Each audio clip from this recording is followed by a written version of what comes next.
dari tanah Mesir, mengeluarkan mereka dari satu permasalahan yang begitu rumit.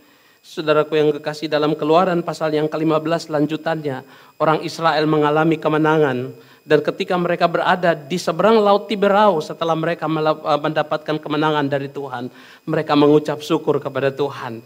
Kita lihat Bapak Ibu yang kekasih, sebelum saya membaca Alkitab yang menjadi inti, saudara, kita lihat dalam Keluaran 15 ayat 20, saudaraku yang kekasih, di situ bagaimana Miriam, saudaraku yang kekasih, saudara perempuan dari Harun, saudaraku yang kekasih, menari, mengambil rebana di tangannya, saudaraku yang kekasih, dan mulai menari, menyanyi, saudaraku yang kekasih, karena kemenangan yang Tuhan berikan ketika mereka sudah melewati semua persoalan hidup mereka. Bapak Ibu yang dicintai, berapa banyak di antara kita yang sementara mengalami persoalan dan sudah mengalami jawaban dari Tuhan. Dan berapa banyak kita yang hidup sama seperti Miriam dan bangsa Israel yang mau menari, mengucap syukur kepada Tuhan.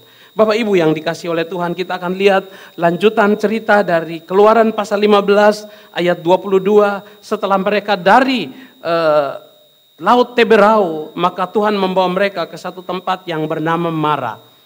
Kita lihat dalam Keluaran pasal 15 lanjutan dari minggu kemarin. Dalam pasal 15 ayat 22 sampai ayat 27, Bapak Ibu boleh menyimak itu di dalam Alkitab Bapak Ibu sekalian, dan saya akan bacakan bagi kita. Keluaran 15 ayat 22 sampai 27. Di Mara dan di Elim, Musa menyuruh orang Israel berangkat dari Laut Tiberau, lalu mereka pergi ke padang gurun Sur. 3 hari lamanya mereka berjalan di padang gurun itu dengan tidak mendapat air. Sampailah mereka ke Mara, tetapi mereka tidak dapat meminum air yang di Mara itu karena pahit rasanya. Itulah sebabnya dinamai orang tempat itu Mara. Lalu bersungut-sungutlah bangsa itu kepada Musa. Kata mereka, apakah yang akan kami minum? Musa berseru-seru kepada Tuhan, dan Tuhan menunjukkan kepadanya sepotong kayu. Musa melemparkan kayu itu ke dalam air, lalu air itu menjadi manis. Di sanalah diberikan Tuhan ketetapan-ketetapan dan peraturan-peraturan kepada mereka, dan di sanalah Tuhan mencoba mereka. Firman-Nya, jika kamu sungguh-sungguh mendengarkan suara Tuhan Allahmu dan melakukan apa yang benar di matanya, dan memasang telingamu kepada perintah-perintahnya, dan tetap mengikuti segala ketetapannya, maka aku tidak akan menimpakan kepadamu penyakit manapun yang telah kutimpakan kepada orang Mesir, sebab aku Tuhanlah yang menyembuhkan engkau. Sesudah itu sampailah mereka di Elim. Di sana ada 12 mata air dan 70 pohon korma. Lalu berkemahlah mereka di sana di tepi air itu. Puji Tuhan. Bapak Ibu yang kekasih, tadi saya bilang ketika bangsa Israel melewati pertolongan Tuhan, dalam hal mujizat Tuhan yang tadi saya katakan dalam doa, tidak bisa diberikan oleh dunia, tapi dapat diberikan oleh Tuhan di altar Tuhan. Bahwa Tuhan memberikan kemenangan kepada bangsa Israel, dengan saudara memberikan pertolongan, bangsa Israel bisa berjalan di tanah kering dan melewati Laut Tiberau, sedangkan orang Mesir terkubur hidup-hidup di Laut Tiberau. Dan saudaraku yang kekasih, dalam waktu yang singkat ketika mereka ada di seberang Laut Tiberau, mereka bersuka cita. Mereka bersenang-senang, mereka mengucap syukur. Itulah euforia orang Kristen, Bapak Ibu yang kekasih. Ketika datang dalam pertolongan, ketika mendapatkan pertolongan Tuhan, ketika mendapatkan berkat, saudaraku yang kekasih, banyak orang percaya yang saudara euforia, bersuka cita, berterima kasih bahwa Tuhan Yesus baik, Allah itu luar biasa, sama seperti Maryam. Dia bukan saja mengucap syukur dengan nyanyian, tapi dia mengambil rebana dan dia menari-nari, saudaraku yang kekasih, untuk mengucap syukur atas pertolongan Tuhan dalam kehidupannya. Tapi apa yang terjadi setelah itu, Bapak Ibu yang kekasih? Tuhan, kita lihat saudaraku yang kekasih, masih mencobai mereka. Kita lihat di Mara dan di Elim. Musa menyuruh orang Israel berangkat kembali dari Laut Tiberau. Saudaraku yang kekasih, dalam perjalanan menuju tanah Kanaan, saudara, masih ada perjalanan panjang, saudara. Lalu mereka pergi ke padang gurun Sur. 3 hari lamanya mereka berjalan di padang gurun, saudaraku yang kekasih, dengan tidak mendapat air. 3 hari mereka tidak mendapat air. Kalau kita tengok kembali, saya kembali sedikit lagi. Pertolongan Tuhan yang ajaib dalam kehidupan mereka. Dalam menolong bangsa Israel, memberikan mujizat. Sehingga mereka bersyukur kepada Tuhan. Tuhan memberikan kemenangan. Sekarang Tuhan bawa mereka lagi ke padang gurun Seir. Dan 3 hari lamanya mereka nggak minum. Saudara bayangkan, kalau 1 hari saja, berapa jam saja kita nggak minum, apa yang terjadi dengan diri kita. Saudaraku yang kekasih, tapi ini bangsa Israel dibawa dalam satu ujian iman lagi. Dari satu persoalan Tuhan memberikan kemenangan. Dan Tuhan kembali memberikan ujian. Saudara, saya percaya COVID ini baru ujian awal. Setelah kemenangan di COVID ini, saudaraku yang kekasih, masih ada lagi ujian.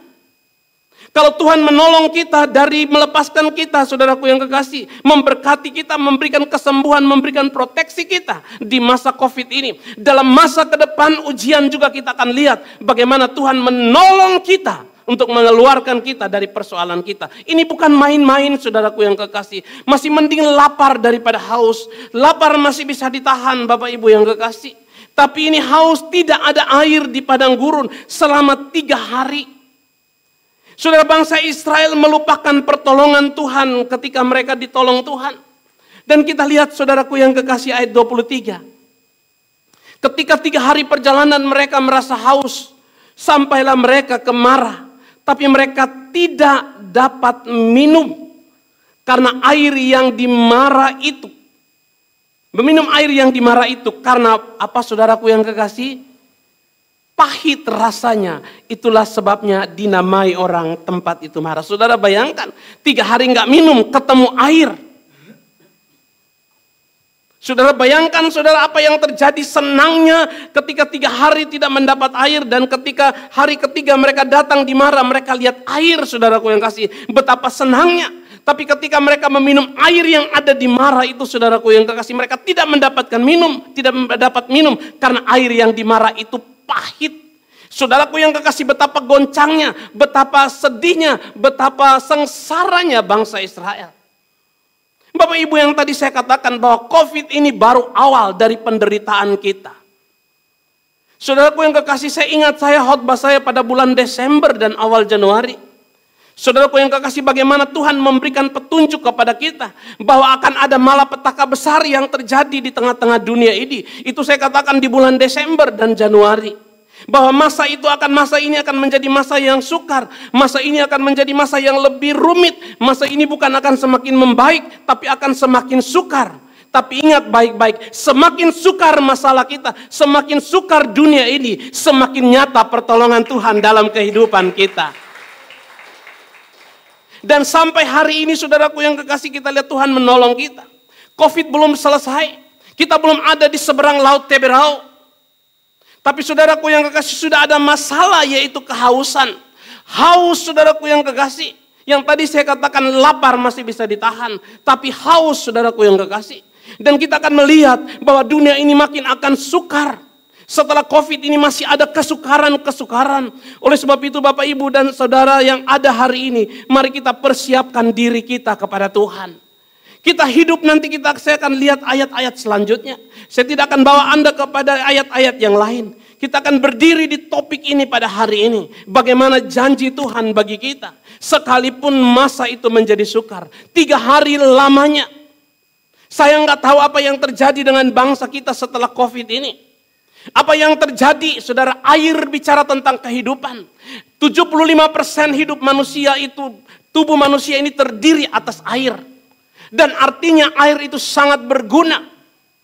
Dan kalau saya mau katakan bahwa 75% kita ada dalam masalah setelah COVID ini. Saya nggak tahu apa yang terjadi, tapi kita akan merasa kehausan. Selama 3 hari, saudaraku yang kekasih. Udah haus 3 hari, masalah pertama belum selesai, ketemu air. Dan ketika mereka mau minum, pahit rasanya. Bapak Ibu yang kekasih dalam nama Tuhan Yesus Kristus. Kita lihat ayat yang ke-24. Ketika bangsa Israel ketemu dengan persoalan seperti ini, apa yang terjadi. Lalu saudaraku yang kekasih, kita lihat sama-sama ayat ini. Saudaraku yang kekasih, ayat yang ke-24. Kalau bisa kita baca sama-sama. Kalau nggak bisa saudara nyimak di Alkitab saudara. Lalu apa saudara? Bersungut-sungutlah bangsa itu kepada kata mereka. Apakah yang akan kami minum? Ketika persoalan itu datang, Orang tidak lagi melihat pertolongan Tuhan sebelumnya. Pertolongan Tuhan yang begitu ajaib yang melepaskan mereka dari tangan orang Mesir melewati Laut Teberau yang begitu dalam.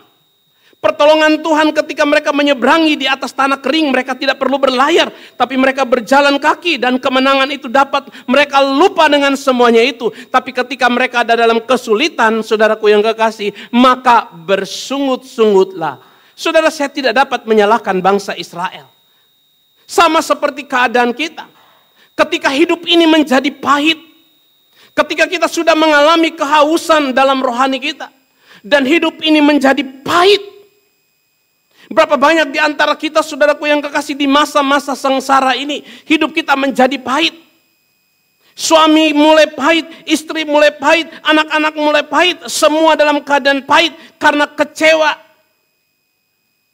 Saudaraku yang kekasih, saya tidak bisa menyalahkan bangsa Mesir karena mereka ada, bangsa Israel karena mereka ada dalam satu persoalan yang besar. Sudah haus ketemu air, maka air itu pahit. Sebagai manusia, saudaraku yang kekasih, ketika kita mengalami kepahitan hidup, siapa di antara kita yang tidak bersungut-sungut? Kita lihat, saudara, bersungut-sungutlah bangsa itu. Artinya kalau bersungut-sungut bangsa itu, bahwa seluruh rakyat itu bersungut-sungut terhadap Musa pemimpin. Kata mereka, apa yang akan kami minum? Bapak Ibu yang kekasih dalam nama Tuhan Yesus Kristus, berapa banyak hari-hari ini, saudaraku yang kekasih, belum terlepas dari masalah COVID, Tuhan sudah membawa kita ke satu persoalan yang baru. Kehausan. Siapa di antara kita yang tidak mengalami kepahitan hidup? Dalam masa pandemi, saudaraku yang kekasih, kita lihat belum selesai masa pandemi. Baru juga bernapas lega di masa pandemi ini, saudaraku yang kekasih. Sudah ada lagi persoalan lain. Persoalan hidup. Air bicara tentang kehidupan. Sekali lagi saya katakan, air bicara tentang hidup. Hidup manusia ini saya katakan tadi 75% terdiri dari air. Artinya, saudaraku yang kekasih, ketika kita terlepas dari COVID, akan terjadi persoalan yang lebih besar lagi, yaitu persoalan ekonomi akan melanda dunia ini. Dan saudaraku yang kekasih, ketika persoalan hidup dan matinya kita, saudaraku yang kekasih, kita lihat siapa yang tidak bersungut-sungut. Pasti akan ada banyak orang yang bersungut-sungut. Kenapa hidup ini seperti ini? Kenapa Tuhan memberikan ujian seperti ini? Kenapa Tuhan memberikan cobaan seperti ini? Saudaraku yang kekasih, tapi Tuhan membawa pengalaman demi pengalaman. Kalau kita lihat endingnya nanti apa yang terjadi dengan orang-orang yang terus berharap kepada Tuhan. Bersungut-sungut bangsa ini wajar karena mereka ada dalam persoalan. Ketika Anda berada dalam persoalan hidup, saudaraku yang kekasih, pasti Anda bersungut-sungut. Sekalipun mungkin Anda tidak bersungut-sungut kepada orang lain, tapi di dalam hati kecil Anda pasti Anda bersungut-sungut. Dampak dari pandemi ini, saudara, setelah Tuhan melepaskan kita, Tuhan membebaskan kita dari air Teberau, dari masa pandemi, dari masa kesukaran besar ini, saudara. Masih ada kesukaran besar lain yang sementara menunggu kita. Tapi saudara, Bapak Ibu yang kekasih dalam nama Tuhan Yesus Kristus, ayat 25. Puji nama Tuhan. Ayat 25, saudaraku yang kekasih. Ketika rakyat bersungut-sungut dan komplain kepada pemimpin. Kepada Musa mereka komplain. Saudaraku yang kekasih, ayat 25. Musa berseru-seru kepada Tuhan dan Tuhan menunjukkan kepadanya sepotong kayu. Musa melemparkan kayu itu ke dalam air, lalu air itu menjadi manis. Di sanalah diberikan Tuhan ketetapan-ketetapan dan peraturan-peraturan kepada mereka, dan di sanalah Tuhan mencobai mereka. Inilah pentingnya Bapak Ibu yang kekasih. Ketika kita ada dalam satu persoalan yang baru selesai, baru menarik napas lega, sudah datang lagi persoalan baru. Yang harus kita lakukan, Bapak Ibu yang kekasih, janganlah kita bersungut-sungut. Yang harus kita lakukan, berseru-seru kepada Tuhan. Katakan amin. Jangan datang kepada manusia berseru-seru. Ini saudaraku yang kekasih, hal yang luar biasa yang dilakukan oleh seorang pemimpin bernama Musa. Dia berseru kepada Tuhan. Dia datang meminta pertolongan kepada Tuhan. Ketika bangsa Israel kecewa dengan hidup, ketika bangsa Israel kecewa pahit dengan hidup ini, ketika mereka bersungut-sungut, saya percaya suami, istri, anak-anak, mertua, menantu, semua bersungut-sungut. Air merupakan barang yang langka. Saudaraku yang kekasih, dan Musa, saudaraku yang kekasih, berseru-seru kepada Tuhan. Sekali lagi saya katakan di masa pandemi ini, saudaraku yang kekasih, tidak ada manusia yang bisa menolong manusia yang lain untuk keluar dari persoalannya. Hanya Tuhan. Oleh sebab itu, saudaraku yang kekasih, saya selalu bilang kepada orang-orang yang share kepada saya, ketika Anda punya persoalan, datang terlebih dahulu kepada Tuhan. Dan Tuhan akan menunjuk orang-orang yang tepat untuk membantu dan menolong Anda. Jangan kita datang dalam satu kepikiran ketika kita ada dalam kepahitan hidup. Kita langsung memikirkan siapa yang dapat menolong kita. Manusia siapa yang bisa menolong kita. Berserulah kepada Tuhan ketika kepahitan hidup itu datang. Dan hari-hari ini Bapak Ibu yang kekasih, mulai dari orang kecil sampai orang besar mengalami kepahitan hidup. Dan puji Tuhan Bapak Ibu yang kekasih, sebagai pemimpin Musa memberikan contoh untuk berseru kepada Tuhan. Dan apa yang terjadi Bapak Ibu yang kekasih? Tuhan menunjukkan kepadanya sepotong kayu dan Musa melemparkan kayu itu ke dalam air, lalu air itu menjadi manis. Apa gambarannya Bapak Ibu yang kekasih? Air bicara tentang dunia ini, bicara tentang kesusahan dunia ini. Musa mengambil sepotong kayu. Sepotong kayu ini bicara tentang salib. Sepotong kayu ini bicara tentang salib Kristus. Oleh sebab itu Bapak Ibu yang kekasih, berserulah, datanglah ke salib itu. Karena dengan salib itu, dengan engkau memandang kepada salib itu, dengan datangnya salib itu, kepahitan hidupmu akan menjadi manis. Katakan amin.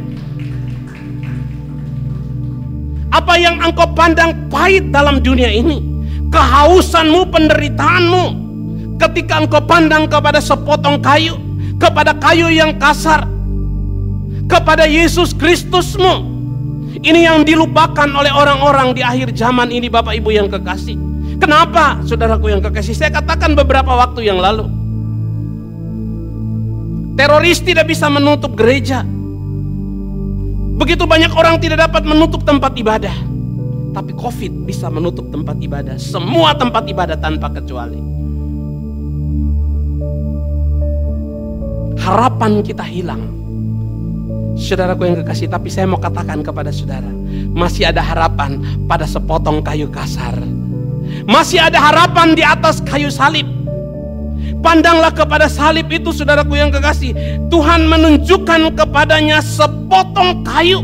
Hari-hari ini Tuhan hanya menunjukkan kepada kita salib Kristus. Pandanglah kepada salib itu saudaraku yang kekasih. Ketika kita pandang kepada salib, kutuk akan berubah menjadi berkat. Sakit akan berubah menjadi sembuh. Katakan amin. Beri tepuk tangan bagi Tuhan kita Yesus Kristus. Oleh sebab itu Bapak Ibu yang kekasih, jangan pernah berlari kepada manusia.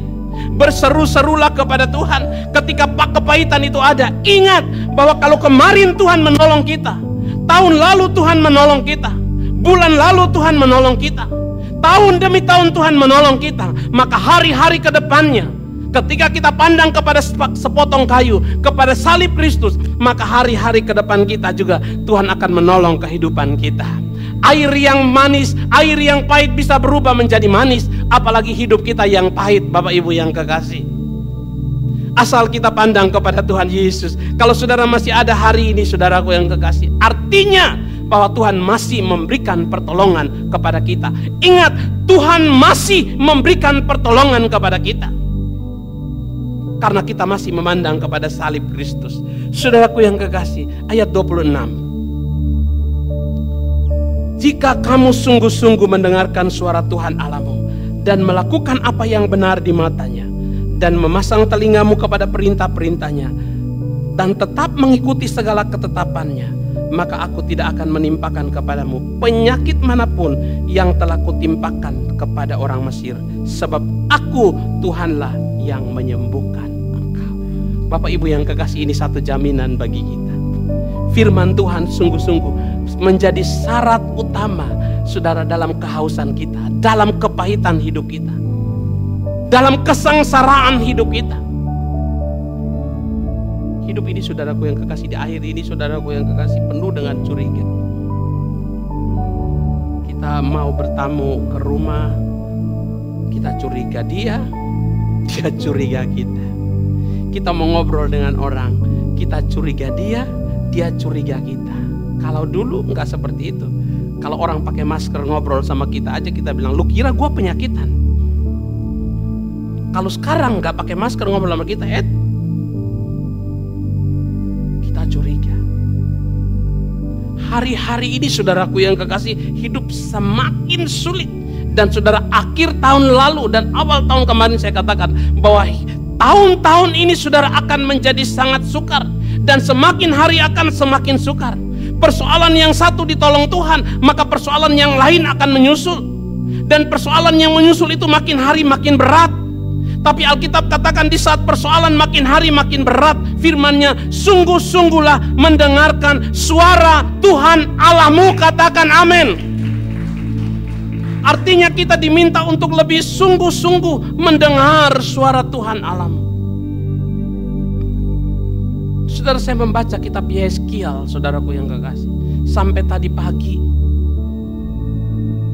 Saudaraku yang kekasih, takut dari kitab Yesaya, Yeremia, saudaraku yang kekasih, ratapan, ketakutan saya itu belum seberapa. Tapi ketika saya membaca kitab Yeskiel, saudaraku yang kekasih, ketakutan saya, kadang-kadang saya pikir saya mau membaca kitab Yeskiel itu secepatnya selesai. Tapi kadang ketika saya mencoba untuk membaca secara cepat, saya tidak memahami. Saya dipaksa Tuhan untuk kembali membaca lagi, dan kembali terus membaca. Kadang-kadang saya bisa mengulangi 3 kali pembacaan. Tapi setiap kali saya membaca pembacaan itu, saudaraku yang kasih, hukuman demi hukuman yang terjadi kepada orang-orang yang menyimpang dari jalan Tuhan, kepada orang-orang yang menyembah berhala, kepada orang-orang yang tidak percaya kepada Tuhan. Tapi selalu ada jaminan bagi orang yang percaya kepada Tuhan.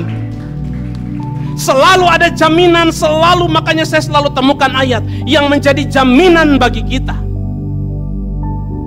Makanya kadang saudara, pikiran saya ketika membaca judulnya saja, saya udah panik saudara. Apa yang terjadi ketika hal itu terjadi dengan kita? Tapi itu merupakan peringatan bagi kita. Sesungguhnya firman Tuhan sementara dan sedang digenapi. Dan kedatangan Tuhan sudah hampir tiba. Saudaraku yang kekasih, saya nggak tahu kapan itu tiba waktunya Tuhan. Tapi waktunya Tuhan, saudaraku, masih ada beberapa hal. Waktu Tuhan yaitu kita mengakhiri hidup di dalam dunia ini. Dan waktu Tuhan saat Tuhan datang menjemput kita. Oleh sebab itu selama kita hidup, saudaraku yang kekasih, di masa yang sukar ini, saudaraku yang kekasih, sungguh-sungguhlah mendengarkan suara Tuhan. Sungguh-sungguhlah mendengarkan suara Tuhan. Kalau dulu kita nyanyi biasa-biasa saja, sekarang kita harus menyanyi dengan sungguh-sungguh. Katakan amin. Kalau dulu kita berdoa biasa-biasa saja, sekarang kita harus berdoa lebih sungguh-sungguh lagi. Kalau kita bermain musik dulu biasa-biasa saja, maka sekarang kita harus bermain lebih sungguh-sungguh lagi. Kalau dulu kita beribadah biasa-biasa saja, maka sekarang kita harus beribadah lebih sungguh-sungguh lagi. Karena ini jaminan, saudaraku yang kekasih. Seperti apa yang saudara tanam, itulah yang akan saudara tuai. Dalam kehidupan kekristenan itu ada hukum yang namanya bukan karma, tapi yang disebut hukum tabur tuai. Apa yang kita tabur itu yang akan kita tuai. Jangan ketika kita menuai sesuatu yang buruk baru kita mulai menyalahkan Tuhan. Padahal dalam perjalanan panjang kita tidak sungguh-sungguh. Sekarang ini yang dibutuhkan di masa pandemi ini. Dan masih ada kesusahan demi kesusahan. Di tahun 2000 tahun yang akan datang masih akan ada kesusahan-kesusahan besar, kesusahan-kesusahan berat. Menurut pendapat-pendapat teologi, menurut penglihatan-penglihatan teologi, bahwa di tahun yang akan datang masa itu akan menjadi semakin lebih sukar lagi. Dan kita diminta oleh Tuhan untuk bersungguh-sungguh mendengarkan suara Tuhan Allahmu. Setelah sungguh-sungguh mendengarkan suara Tuhan Allahmu, bukan sampai di situ saja. Tidak hanya sungguh-sungguh, tapi melakukan apa yang benar di matanya. Melakukan apa yang benar di matanya. Dalam kehidupan kita Bapak Ibu yang kekasih, mari, ini agak sulit sekali untuk kita melakukan apa yang benar. Seringkali kita melakukan apa yang benar menurut pandangan saya, apa yang benar menurut pandangan orang banyak. Kadang-kadang kita nggak enak hati sehingga kita melakukan apa yang benar menurut orang banyak, bukan menurut Tuhan. Kita sering bertoleransi dengan kebenaran manusia. Kita sering bertoleransi dengan kebenaran orang banyak. Dan seringkali kita melukai Tuhan dengan kita lebih menjamin perasaan manusia daripada menjamin perasaan Tuhan. Waktu itu saudaraku yang kekasih, satu ketika ada satu orang yang mau menikah di gereja. Terus dia bilang seperti ini, saya akan mau menikah, tapi bukan di gereja. Saya bilang silakan. Kalau Anda mau melukai hati Tuhan, silakan pergi. Dan ingat, siapapun yang pergi dengan Anda, itu akan menjadi musuhnya Tuhan dan musuhnya saya juga. Oh begitu ya Kak? Oh iya, kalau begitu nggak jadi. Kita harus keras. Jangan memperalat Tuhan. Oleh sebab itu Bapak Ibu yang kekasih, dalam nama Tuhan Yesus Kristus dikatakan sungguh-sungguh mendengar dan melakukan apa yang benar di mata Tuhan. Benar di mata Tuhan memang ini sulit.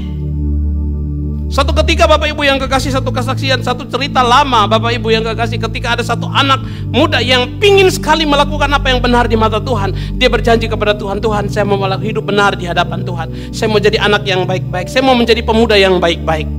Dan mulai hari ini saya berjanji kepada Tuhan untuk saya mau berdoa lewat tengah malam. Di jam 12 malam saya mulai akan melakukan berjanji kepada Tuhan untuk berdoa di jam 12 malam. Apa yang terjadi saudaraku yang kekasih? Tunggu jam 12 malam itu kan lumayan lama. Baru jam 9 pemuda ini sudah tertidur. Padahal biasanya dia pergi pagi pulang malam, pergi malam pulang pagi, bisa. Tapi ketika dia berjanji kepada Tuhan untuk hidup benar di hadapan Tuhan, saudara kasih, baru jam 9 dia udah ketiduran. Artinya dia tidak bisa menepati apa yang sudah dia janjikan, dia nasarkan kepada Tuhan. Besoknya dia bilang lagi, Tuhan saya berjanji lagi. Besoknya begitu, dia tunggu jam 9, jam 10 dia ketiduran lagi. Lusanya begitu lagi, jam 10, jam 11 dia ketiduran lagi. Akhirnya dia bilang, Tuhan saya tidak mampu melakukan apa yang sudah saya nasarkan. Saya tidak mampu melakukan apa yang benar di matamu. Tuhan bilang apa sama anak ini? Niat hatimu dan kesungguhan hatimu itu melebihi dari apa yang sudah engkau janjikan kepadaku. Oleh sebab itu Bapak Ibu yang kekasih, kembali ke niat hati kita. Kalau kita berjanji kepada Tuhan, kita bernasar kepada Tuhan, kembali ke hati kita, kembali ke niat hati kita, kembali ke hati nurani kita. Oleh sebab itu saudaraku yang kekasih, melakukan apa yang benar di mata Tuhan. Setelah melakukan apa yang benar, sudah saya bingung, mendengar serta melakukan itu cocok. Setelah mendengar dan melakukan. Nah, dan ini dia bilang memasang telingamu kepada perintah. Sedangkan tadi di atas dikatakan mendengar artinya menggunakan telinga. Saudaraku yang kekasih, diulangi lagi, memasang telingamu kepada perintah-perintahnya. Satu hal yang diulangi sampai 2 kali itu adalah hal yang penting. Kenapa diulangi begitu penting? Karena Tuhan tahu saudaraku yang kekasih, perjalanan bangsa Israel. Kadang-kadang mereka hanya menjadi pendengar saja. Mereka hanya mendengar, tapi tidak pernah menyimak apa yang Tuhan mau dalam kehidupan mereka. Oleh sebab itu Tuhan bilang, pasang telingamu. Jangan cuma dengar, tapi pasang telingamu. Di hari-hari ini Bapak Ibu yang kekasih, mendengar, pasang telinga baik-baik kepada pesan Tuhan. Karena di dunia orang mati sudah tidak ada lagi kebenaran yang didengar. Anda tidak lagi bisa pasang telinga di dunia orang mati. Selama Anda hidup, saudaraku yang kekasih, dengar baik-baik. Sudah memasang telingamu kepada perintah-perintahnya dan mengikuti segala ketetapannya. Ini kembali mengikuti dan melakukan. Tuhan mengulangi kembali ayat ini dengan kalimat yang lain. Artinya sungguh sangat penting supaya kita lebih mengerti, supaya kita lebih memahami. Mendengar, memasang telinga, melakukan dan mengikuti. Mengikuti segala artinya semua ketetapannya. Saudaraku yang kekasih, maka hasilnya saudaraku yang kasih, maka aku tidak akan menimpakan kepadamu apa saudaraku yang kekasih? Penyakit manapun yang telah kutimpakan kepada dunia ini, sebab akulah Tuhan yang menyembuhkan engkau. Katakan amin, beri tepuk tangan kepada Tuhan. Tuhan yang menyembuhkan kita. Kalau sampai hari ini kita ada, artinya saudara, kita telah sungguh-sungguh mendengar firman Tuhan. Kita sudah melakukan apa yang benar di mata Tuhan, walaupun terseok-seok. Saudaraku yang kasih, kita telah memasang telinga. Saudara, saya percaya bahwa dalam minggu-minggu ibadah ini, saudaraku yang kasih, saya percaya bahwa jemaat sangat tekun memasang telinga terhadap firman Tuhan yang disampaikan. Karena apa saudaraku yang kekasih? Karena saya bergumul untuk firman Tuhan ini terlalu. Kadang-kadang saudaraku yang kekasih, saya jujur ketika saya sudah pengen membahas satu firman Tuhan menurut kekuatan saya pengen Tuhan membahas tentang ini. Sudah ada dalam benak pikiran saya, sudah ada kerangka khotbahnya di pikiran saya selama 1 minggu itu. Saya sudah membuat kerangka khotbahnya, saya akan bicara tentang ini saudara. Tapi ketika kadang-kala saat saya mandi di hari Sabtu, saya harus merampungkan khotbah di hari Sabtu itu. Kadang-kadang saudaraku yang kekasih, muncul khotbah yang baru yang harus saya sampaikan. Kadang-kadang saya bingung, saya bilang Tuhan, saya sudah persiapkan itu dari hari Senin sampai hari Jumat. Bahkan saya sudah membuat kerangka, sudah ada dalam pikiran saya semua kerangka itu. Apa yang akan saya khotbahkan sudah ada dalam kepikiran saya. Tapi Tuhan berkeinginan lain. Tuhan bilang sampaikan ini kepada mereka. Sampaikan ini, artinya saya harus belajar lagi sepanjang malam itu. Saya harus belajar lagi untuk menyampaikan apa yang Tuhan mau. Dan saudaraku yang kekasih, saya percaya firman Tuhan yang saya sampaikan sekali lagi bukan keinginan, selalu bukan keinginan saya. Selalu berubah. Kadang Bapak Ibu yang kekasih sudah duduk di situ, saya sudah punya catatan seperti ini. Saya bisa keluar dari catatan khotbah saya, sama seperti hari ini. Saya sudah membuat catatan khotbah saya, tapi saya keluar dari catatan khotbah saya. Karena ada yang Tuhan mau sampaikan kepada kita. Ada yang Tuhan mau bilang kepada kita. Tuhan tidak akan menimpakan penyakit manapun, Tuhanlah yang menyembuhkan kita. Akan timbul penyakit-penyakit baru, akan timbul kesusahan-kesusahan baru yang berdampak pada kehidupan manusia. Tapi saudaraku yang kekasih firman Tuhan, dikatakan sebab akulah Tuhan yang menyembuhkan engkau. Kita akan melewati saudaraku yang kekasih padang gurun Seir selama 3 hari. Kita akan mengalami kehausan selama 3 hari. Saya nggak tahu bencana atau malapetaka apa atau kesusahan apa yang sementara akan terjadi nantinya setelah pandemi ini, setelah kita bebas dari sini. Saya nggak tahu apa yang akan terjadi, sudah, tapi kita akan mengalami dikatakan kehausan selama 3 hari. Dan setelah kita haus, kita akan ketemu dengan air yang pahit. Kita akan berjumpa dengan marah. Kita akan berjumpa dengan air yang pahit. Jawaban yang kita tunggu-tunggu, kita tidak akan dapatkan. Malah saudara, kita kecewa dengan jawaban yang kita tunggu selama ini. Tapi puji Tuhan Bapak Ibu yang kekasih, marah selalu bicara tentang kepahitan. Tapi saudaraku yang kekasih, kita lihat bahwa ketika kita sungguh-sungguh mendengarkan suara Tuhan Allahmu, melakukan apa yang benar di matanya, memasang telinga kepada perintah-perintahnya, dan mengikuti segala ketetapannya, saudaraku yang maka ada jaminan bagi kita. Kita lihat setelah dimarah, setelah kepahitan hidup ini, setelah persoalan hidup ini, setelah kesusahan besar yang hari demi hari, waktu demi waktu Tuhan siapkan bagi kita, maka ada satu janji yang luar biasa. Kita lihat ayat yang terakhir. Saudaraku yang kekasih, kita lihat ayat yang ke-27, 27. Sesudah itu sampailah mereka di mana Bapak Ibu? Di Elim. Di sana ada apa Bapak Ibu? Dan lalu berkemahlah di sana di tepi air itu. Ada kesusahan besar, ada malapetaka besar, ada kepahitan. Ada persoalan yang besar yang kita lewati, saudaraku yang kekasih. Akan ada kepahitan-kepahitan hidup yang akan kita lewati. Tapi ketika kita melakukan apa yang benar, mendengarkan suara Tuhan Allahmu, maka saudaraku yang kekasih, sesudah malapetaka itu, saudaraku yang kekasih, maka kita akan sampai di Elim. Tempat perhentian yang luar biasa, karena di sana ada 12 mata air. Ada kepuasan. Saudara bayangkan ketika lewat padang gurun dan lain sebagainya, air pahit, terus di Mara air walaupun manis tapi tidak terlalu banyak. Tapi saudaraku yang kekasih, ayat 27, setelah Mara, setelah kesusahan besar, Tuhan menyediakan 12 mata air yang bicara tentang 12 suku Israel, yang bicara tentang kelimpahan hidup. Katakan amin. Maka di tahun depan juga Bapak Ibu yang kekasih, ada kesusahan, akan ada juga kelimpahan. Akan ada kesusahan, akan ada kelimpahan. Ada 70 pohon korma, bicara tentang sesuatu yang sempurna yang Tuhan siapkan bagi kita, kelimpahan yang Tuhan siapkan bagi kita. Oleh sebab itu Bapak Ibu yang kekasih, pandang terus kepada salib Kristus, pandang terus kepada Kristus. Maka setelah kesusahan demi kesusahan, engkau mempertetapkan iman dan percayamu kepada Tuhan. Dengarkanlah suara Tuhan Allahmu, maka Tuhan akan menyiapkan kelimpahan bagimu. Kesusahan yang dikatakan selama 3 hari itu tidak lama. Tidak lama kesusahan selama kehausan selama 3 hari itu. Walaupun berat, walaupun saudaraku yang kasih menyangkut kehidupan manusia, tapi tidak akan terlalu berat apabila kita sungguh-sungguh.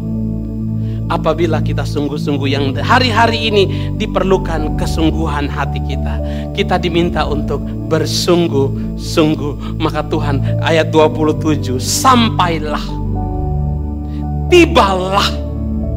Saudaraku yang kekasih, sesudah dari malapetaka, sesudah dari persoalan, sampailah, tibalah mereka di tempat yang elok, di tempat yang Tuhan siapkan bagi mereka.